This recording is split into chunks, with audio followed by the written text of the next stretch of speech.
Originally added on January 28, 2010, diamonds have long been one of the most iconic symbols of Minecraft, perhaps second only to the And today, we're going over every possible way to get your hands on them. In my last video, I shared every way to obtain iron, and there were a lot of different methods. But diamonds? Diamonds are another story. They are much harder to come by, especially if you want raw diamonds. Just like last time, I'll be rating each method based on difficulty, efficiency, and longevity. Let's get into it. The first method is mining. Like with iron, you need a specific type of pickaxe to break diamond ores. You will need an iron pickaxe or better, meaning wood, gold, and stone pickaxes won't work. Fortune will increase your chances of getting more diamonds, anywhere between 1 and 4. When it comes to the best place to find diamonds,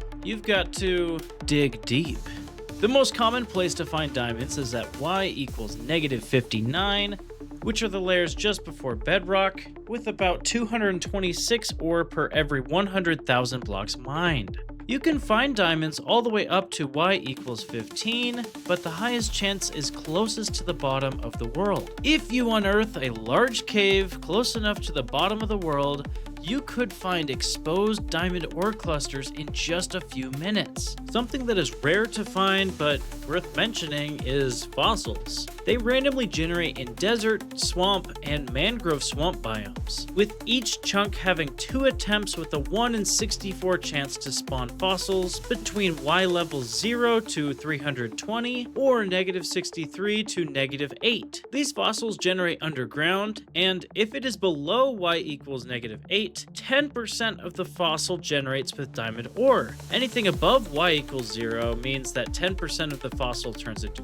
coal ore. If you're choosing the mining method, definitely get as low to the bottom of the world as you can for the highest chances of finding diamonds. Finding fossils can be really exciting because of the rare chance, but it's not worth your time exclusively looking for fossils if you're searching for diamonds. I would rate this method with the difficulty of 3 because to get a noticeable amount of diamonds, mining to the bottom of the world takes quite a long time. However, finding a significant cave can allow you to find exposed diamonds. I rate the efficiency of this method a 2, since most diamonds are found at deep slate level, and mining deep slate is slow regardless of the pickaxe type, efficiency enchantment, or haste beacon effect.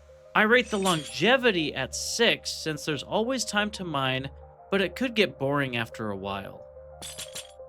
If you'd rather gather resources by exploring, there are ways to find diamonds in loot chests. The loot chest that has the highest chance of containing diamonds are in buried treasure, with a 59.9% chance of finding 1 to 2 diamonds. However, the highest quantity of diamonds you could find would be first in an end city with a 21.2% chance of getting up to 7 diamonds, and the second, a bastion remnant, at a 14.3% chance of getting up to 6 diamonds. On your journey, if you wander into a sweltering desert biome, perhaps you'll find a mirage in the desert pyramid. Brush suspicious sand here for a 12.5% chance of finding 1 diamond. You'll have 6 to 8 chances of getting a diamond from the suspicious sand generated there. While you're there, you might as well check for a diamond in the secret underground treasure room. You can carefully venture down while avoiding the stone pressure plate in the middle, and look for diamonds in the loot chests where there is a 6.3% chance of finding anywhere between 1 and 3 diamonds per loot chest. Cautiously tunnel down, because if you step on the pressure plate, you go BOOM! If you're someone who has always just thought that mining is the only way to get diamonds, exploring the world can be a fresh take on diamond gathering that also allows you to look at your beautiful, unique world along the way. I would rate this method a difficulty of 4 and efficiency of 2, since many of these structures, chests, or vaults are reliant on chance to contain diamonds and sometimes are difficult to find or acquire. However, for longevity, Personally, I would rate this method at a 3 because exclusively looking for structures can be exhausting and resource intensive in just a few stops. Armorers, toolsmiths, and weaponsmiths are your go-to villagers for diamond gear. But here's the twist, these guys are more into buying diamonds than handing them out. If you're looking to snag some raw diamonds, this route isn't your best bet. Instead, you'll be spending those emeralds on pre-made diamond armor, weapons, and tools.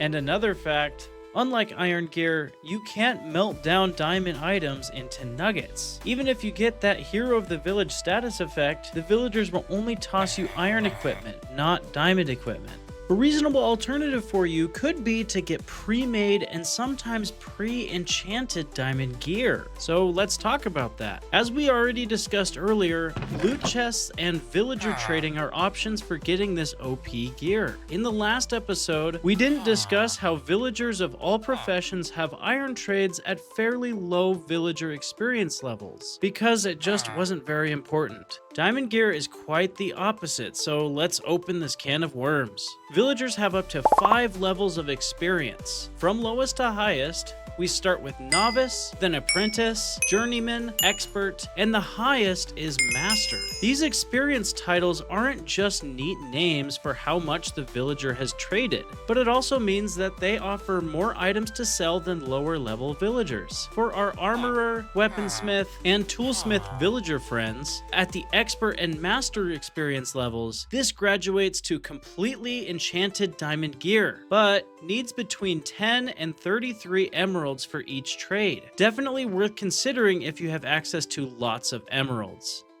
Whoa, hold up.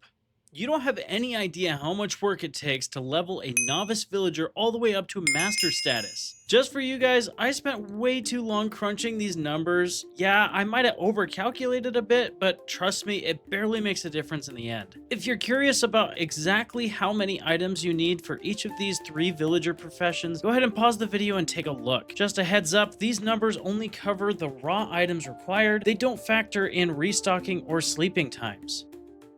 If you're looking forward to adventuring, the best location to check for diamond armor, weapons, and tools would be first a Bastion Remnant, then closely followed by end cities, with the exception of any variation of the Diamond Axe, which can be found exclusively in Trial Chambers, and the Diamond Hoe, which can first be found in the Woodland Mansion, followed by the Ancient City. It's worth mentioning that mobs sometimes spawn wearing diamond armor, but according to the Minecraft wiki, there is a 0.04% chance for zombies and skeletons to spawn with diamond armor, but the chance of dropping it is so negligible that it is infeasible to obtain diamond armor in this way. So we can confidently ignore this method entirely. As for collecting pre-made diamond gear, I would still like to broadly rate this with a difficulty of 5 out of 10, an efficiency of 3 out of 10 depending on the method, and give longevity a score of 4 out of 10 since this could be done forever